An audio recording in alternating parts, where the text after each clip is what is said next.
اسی قدر اس کا جادو بھی مؤثر اور زیادہ نقصان پہنچانے والا ہوگا۔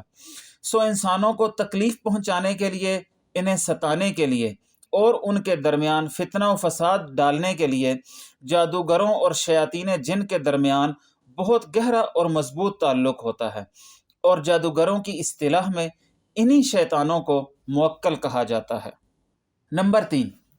بعض لوگ جنوں کے وجود کے سرے سے ہی منکر ہیں، اور ان کا یہ کہنا ہے کہ اگر جنوں کا واقعی کوئی وجود ہے تو پھر دکھائی کیوں نہیں دیتے؟ تو شریعت مطہرہ سے اس کے دلائل تو آگے آ رہے ہیں،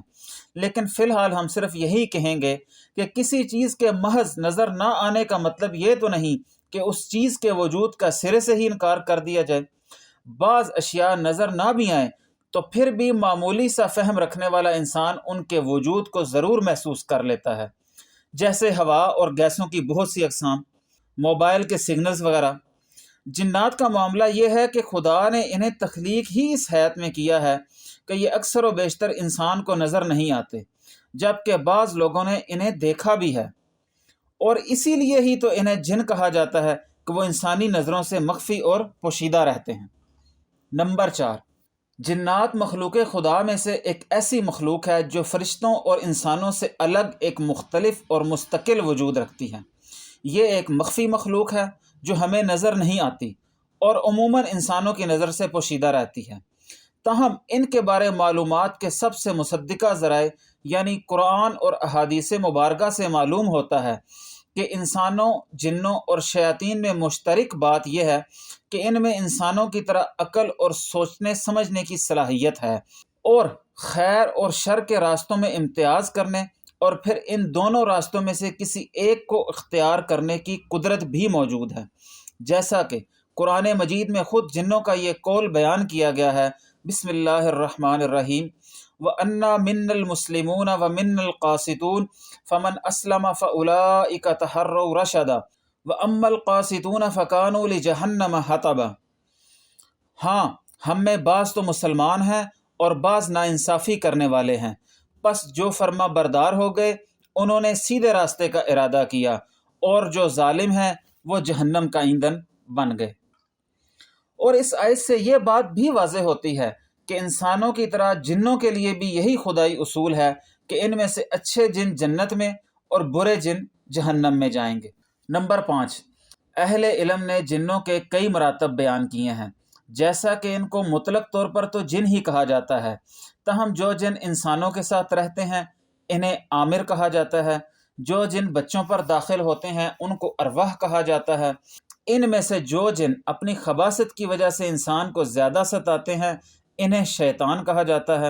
اور اگر وہ خباثت اور انسانوں کو ستانے میں حد سے بڑھے ہوئے ہوں تو انہیں مارد بھی کہا جاتا ہے، اور ان میں سے جو بہت زیادہ قوت اور طاقت والے ہوں انہیں عفریت کہا جاتا ہے۔ نمبر 6، عام تصور یہ ہے کہ جنات و شیاطین خوفناک اور بد شکل ہوتے ہیں، تاہم اس بارے میں کوئی حتمی اور قطعی بات کہنا مشکل ہے۔ نمبر 7، لفظ جن کا معنی ہے پوشیدہ یعنی چھپی ہوئی مخلوق۔ عربی لغت کے ایک بڑے عالم ابن عقیل کا قول ہے، جن کو جن اس لیے کہا جاتا ہے کہ وہ آنکھوں سے پوشیدہ رہتے ہیں۔ اسی سے لفظ جنین بھی ہے، یعنی ماں کے پیٹ میں جو بچہ ہوتا ہے اسے بھی پوشیدہ ہونے کی وجہ سے جنین کہتے ہیں۔ اسی طرح ڈھال کو عربی زبان میں المجن کہتے ہیں کہ یہ جنگ میں ایک جنگجو کو دشمن کے مقابلے میں چھپائے رکھتی ہیں۔ اس لفظی معنی کی مزید تفصیل کے لیے ایک عربی لغت کا سکرین شاٹ آپ ویڈیو میں دیکھ سکتے ہیں۔ نمبر 8، قرآن مجید میں کئی مقامات پر جنوں کا تذکرہ ملتا ہے۔ جنات سے متعلق ایک پوری سورت قرآن مجید میں ہے کہ جس کا نام ہی سورۃ الجن ہے۔ لفظ جن قرآن مجید میں 22 مرتبہ آیا ہے، اور اس کا ہم معنی لفظ الجان 7 مرتبہ، لفظ شیطان 68 مرتبہ اور لفظ شیاطین 17 مرتبہ آیا ہے، جس سے ہمیں معلوم ہوتا ہے کہ جنوں، شیاطین اور ان کے مختلف حالات کو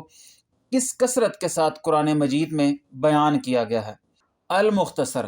قرآن کریم اور صحیح احادیث نبوی میں جنوں اور شیطانوں اور ان کے حالات کا تذکرہ اس قدر کثرت سے ہوا ہے اور اتنی وضاحت و صراحت سے ہوا ہے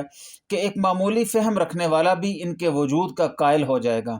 حتیٰ کہ غیر مسلم، مشرکین و کفار یونانی اور کنانی جنات کے وجود کے قائل تھے، اور موجودہ غیر مسلم اقوام کی اکثریت بھی جنات کے وجود کی قائل ہے، لیکن ہم فی الحال صرف شریعت مطہرہ میں ذکر کردہ دلائل میں سے چند ایک بیان کریں گے انشاءاللہ۔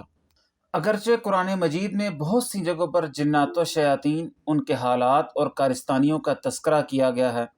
لیکن ہم فی الحال جنوں کے وجود کی تصدیق کرنے والی صرف 8 آیات پر ایک نظر ڈالتے ہیں۔ بسم اللہ الرحمن الرحیم۔ وَإِذْ صَرَّفْنَا إِلَيْكَ نَفَرًا مِّنَ الْجِنِّ يَسْتَمِعُونَ الْقُرْآنَ، اور جب ہم نے جنوں کے ایک گروہ کو آپ کی طرف پھیرا جو قرآن غور سے سنتے تھے۔ یا معشر الجن والانس الم یأتکم رسل منکم یقصون علیکم آیاتی وینذرونکم لقاء یومکم ھذا،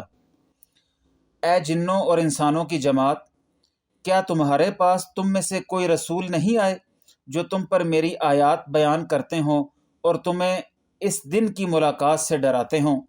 قل اوحی الی انہ استمع نفر من الجن فقالوا انا سمعنا قرآنا عجبا، آپ کہہ دیجئے کہ مجھے وحی کی گئی ہے کہ جنوں کے ایک گروہ نے اس قرآن کو غور سے سنا، پھر جا کر اپنی قوم سے کہا ہم نے بڑا عجیب قرآن سنا ہے۔ وَأَنَّهُ كَانَ رِجَالٌ مِّنَ الْإِنسِ يَعُوذُونَ بِرِجَالٍ مِّنَ الْجِنِّ فَزَادُوهُمْ رَهَقًا، اور یہ کہ انسانوں میں سے کچھ لوگ جنوں کے کچھ لوگوں سے پناہ مانگا کرتے تھے، چنانچہ انہوں نے جنوں کے غرور کو اور زیادہ بڑھا دیا تھا۔ انما یرید الشیطان ان یوقع بینکم العداوۃ والبغضاء فی الخمر والمیسر ویصدکم عن ذکر اللہ وعن الصلاۃ فہل انتم منتہون، شیطان تو یوں چاہتا ہے کہ شراب اور جوئے کے ذریعے سے تمہارے آپس میں عداوت اور بغض واقع کرا دے اور اللہ تعالیٰ کی یاد سے اور نماز سے تمہیں باز رکھے، تو کیا تم باز آنے والے ہو؟ یا ایھا الذین آمنوا لا تتبعوا خطوات الشیطان ومن یتبع خطوات الشیطان فإنہ یأمر بالفحشاء والمنکر، ایمان والو شیطان کے قدم بقدم نہ چلو، جو شخص شیطانی قدموں کی پیروی کرے تو وہ بے حیائی اور برے کاموں کا ہی حکم کرے گا۔ یاد رہے ایک اور قرآنی آیت کے مطابق شیطان بھی جنوں میں سے ہی ہے، جیسا کہ سورۃ الکہف کی آیت نمبر 50 میں ہے وَإِذْ قُلْنَا لِلْمَلَائِكَةِ اسْجُدُوا لِآدَمَ فَسَجَدُوا إِلَّا إِبْلِيسَ كَانَ مِنَ الْجِنِّ فَفَسَقَ عَنْ أَمْرِ رَبِّهِ، اور جب ہم نے فرشتوں کو حکم دیا کہ تم آدم کو سجدہ کرو تو ابلیس یعنی شیطان کے سوا سب نے سجدہ کیا، یہ جنوں میں سے تھا۔ یا معشر الجن والانس ان استطعتم ان تنفذوا من اقطار السماوات والارض فانفذوا لا تنفذون الا بسلطان، اے جن و انس کی جماعت، اگر تم آسمانوں اور زمین کے کناروں سے نکلنے کی طاقت رکھتے ہو تو نکل جاؤ، لیکن تم بغیر قوت کے نہیں نکل سکتے۔ اور اب جنات و شیاطین کے وجود اور ان کے طریقہ کار کے بارے میں 8 احادیث مبارکہ ملاحظہ فرمائیے۔ حضرت عبداللہ بن مسعود رضی اللہ تعالیٰ عنہ فرماتے ہیں کہ ایک رات رسول اللہ صلی اللہ علیہ وسلم ہم سے اچانک غائب ہو گئے، چنانچہ ہم انہیں وادیوں اور گھاٹیوں میں تلاش کرنے لگے اور آپس میں ہم نے کہا کہ شاید آپ کو نعوذ باللہ اغوا کر لیا گیا ہے یا نعوذ باللہ قتل کر دیا گیا ہے۔ ہماری وہ رات انتہائی پریشانی کے عالم میں گزری۔ صبح ہوئی تو ہم نے آپ صلی اللہ علیہ وآلہ وسلم کو غار حرا کی جانب سے تشریف لاتے ہوئے دیکھا۔ ہم نے آپ کو بتایا کہ رات آپ اچانک ہم سے غائب ہو گئے تھے، ہم نے آپ کو بہت تلاش کیا لیکن آپ کے نہ ملنے پر رات بھر پریشان رہے۔ تو آپ صلی اللہ علیہ وآلہ وسلم نے فرمایا میرے پاس جنات کا ایک نمائندہ آیا تھا، میں اس کے ساتھ چل پڑا اور جا کر انہیں قرآن مجید پڑھ کر سنایا۔ پھر آپ صلی اللہ علیہ وآلہ وسلم ہمیں لے کر اس جگہ پر گئے اور ہمیں ان کے نشانات اور ان کی آتشی علامات دکھائیں۔ آپ صلی اللہ علیہ وآلہ وسلم نے یہ بھی بتایا کہ جنات نے آپ سے کچھ مانگا تو آپ نے فرمایا ہر ایسی ہڈی تمہاری غذا ہے جس پر بسم اللہ کو پڑھا گیا ہو، اور ہر گوبر تمہارے جانوروں کا کھانا ہے۔ پھر آپ صلی اللہ علیہ وآلہ وسلم ہمیں کہنے لگے لہٰذا تم ہڈی اور گوبر کے ساتھ استنجا مت کیا کرو کیونکہ وہ تمہارے جن بھائیوں کا کھانا ہے۔ ابو سعید خدری رضی اللہ عنہ کہتے ہیں کہ رسول اللہ صلی اللہ علیہ وآلہ وسلم نے مجھے فرمایا میں تمہیں دیکھتا ہوں کہ تم بکریوں اور صحرا کو محبوب رکھتے ہو، تو جب تم اپنی بکریوں میں یا اپنے جنگل میں رہو اور نماز کے لیے اذان دو تو اپنی آواز بلند کرو، کیونکہ مؤذن کی آواز جو بھی جن و انس یا کوئی اور چیز سنے گی تو وہ قیامت کے دن اس کی گواہی دے گی۔ عبداللہ بن عباس رضی اللہ تعالیٰ عنہ کہتے ہیں کہ ہوا یہ کہ رسول اللہ صلی اللہ علیہ وآلہ وسلم اپنے صحابہ کی جماعت کے ساتھ عکاظ بازار جا رہے تھے۔ ادھر نبی صلی اللہ علیہ وآلہ وسلم کو نبوت ملنے کے تھوڑا عرصہ بعد ہی شیطانوں اور ان کے آسمانی خبریں حاصل کرنے کے درمیان رکاوٹ ڈال دی گئی تھی اور ان پر شعلے برسائے جانے لگے تھے، تو وہ اپنی قوم کے پاس لوٹ گئے۔ ان کی قوم نے کہا، کیا بات ہے، کیسے لوٹ آئے؟ انہوں نے کہا، ہمارے اور آسمان کی خبر کے درمیان دخل اندازی کر دی گئی ہے، آسمانی خبریں سننے سے روکنے کے لیے ہم پر تارے پھینکے گئے۔ جنوں کی قوم نے کہا، لگتا ہے دنیا میں کوئی نئی چیز ظہور پذیر ہوئی ہے جس کی وجہ سے ہمارے اور آسمان کی خبر کے درمیان رکاوٹ کھڑی ہوئی ہے۔ تم زمین کے مشرق و مغرب میں چاروں طرف پھیل جاؤ اور دیکھو کہ وہ کون سی چیز ہے جو ہمارے اور ہمارے آسمان سے خبریں حاصل کرنے کے درمیان حائل ہوئی اور رکاوٹ بنی ہے۔ چنانچہ وہ زمین کے چاروں کونے مغربین و مشرقین میں تلاش کرنے نکل کھڑے ہوئے۔ شیاطین کا جو گروہ تہامہ کی طرف نکلا تھا وہ رسول اللہ صلی اللہ علیہ وآلہ وسلم کے پاس سے گزرا۔ اس وقت آپ عکاظ کے بازار جاتے ہوئے مقام نخلا میں تھے اور اپنے صحابہ کے ساتھ فجر کی نماز پڑھ رہے تھے۔ جب ان جنوں نے قرآن سنا تو پوری توجہ سے کان لگا کر سننے لگے۔ قرآن سن چکے تو انہوں نے کہا، قسم اللہ کی، یہ ہے وہ چیز جو تمہارے اور آسمان کی خبر کے درمیان حائل ہوئی ہے۔ ابن عباس رضی اللہ عنہما کہتے ہیں، یہیں سے وہ لوگ اپنی قوم کی طرف لوٹ گئے، وہاں جا کر کہا، اے میری قوم، انا سمعنا قرآنا عجبا یہدی الی الرشد فآمنا بہ ولن نشرک بربنا احدا۔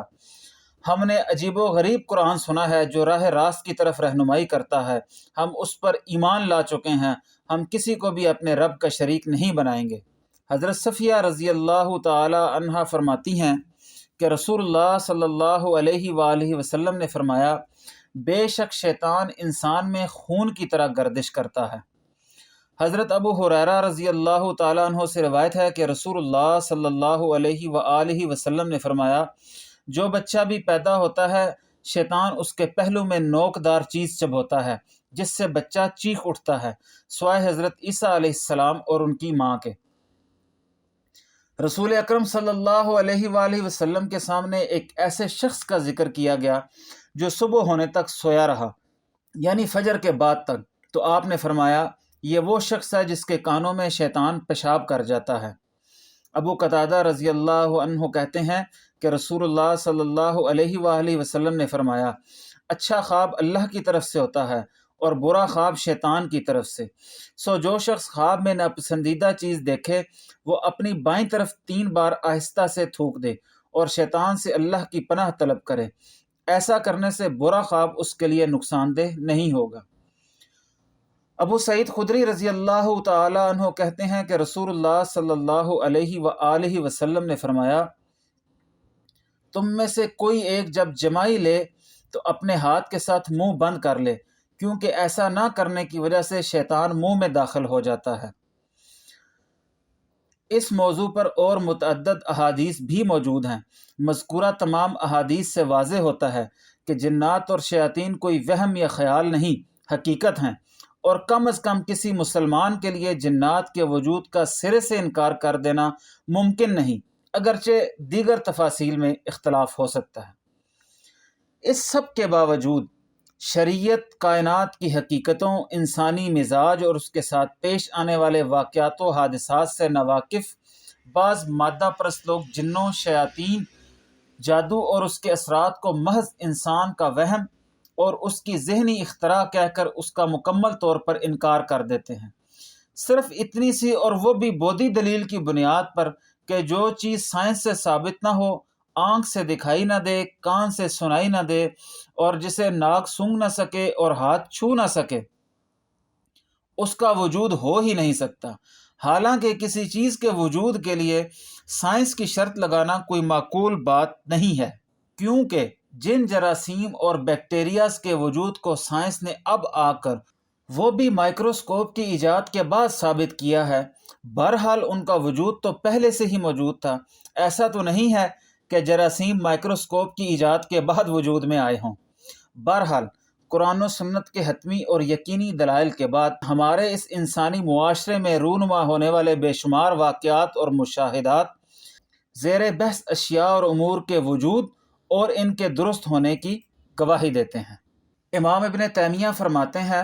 اگر کسی پر جنوں اور ان کی گفتگو کی کیفیت واضح نہ ہو تو وہ محض اپنی لا علمی کی بنا پر ان کا انکار نہ کرے، خاص طور پر ایسی صورت میں جب کہ ان کا وجود کتاب و سنت کے دلائل کے علاوہ اور بہت سے ذرائع سے ثابت ہے۔ مثال کے طور پر بہت سے لوگ ہیں جنہوں نے ان کو اپنی آنکھوں سے دیکھا ہے، اور وہ لوگ بھی ہیں جنہوں نے ان کو دیکھا ہے جنہوں نے جنوں کو دیکھا۔ ان کے علاوہ ایسے لوگ بھی جنہوں نے جنوں سے بات چیت کی ہے